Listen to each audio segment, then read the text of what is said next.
y'irero ry'abana. Ari kiruhande y'ivyo agahaze ko nikabuze kuko nibikwe gukorwa biracari byinshi. Rero aha rero ndatanga akarorero nk'uno munsi turakeneye ko abana b'abanyeshuri bagira uburenganzira bumwe. Ndatanga nk'akarorero, hariho ingingo ya 70 yerekana ko abana babigeme basubira kwishura heze imezi 12 bonsa, ariko bagaca bavuga ko umuhungu wewe yamuteye inda aca asubira kwishuri umwaka ukurikira.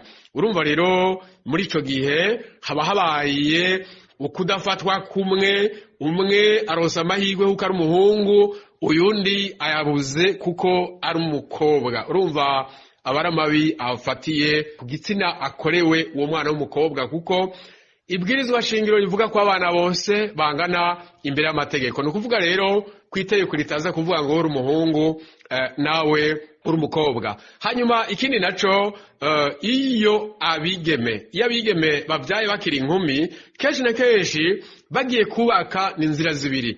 Iyo bumvikanye neza n'uwo bubakanye baca bagomba gutera inkokora uwamuvyariye akiri inkumi. Wewe genda, wewe reka kuza kutugora mu rugo rwacu, ni violation.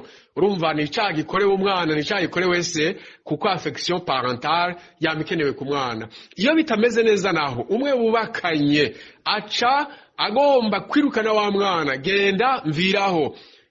Urumva jana kwa se ashobora no kuba ari perenko nimwe se atazwi.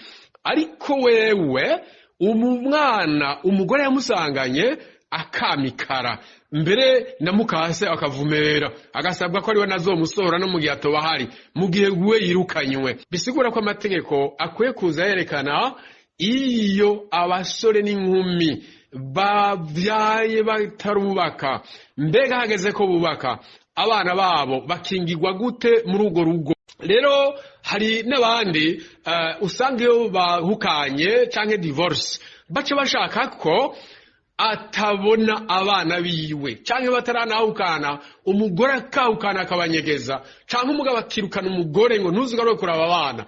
Ni icaha gikomeye.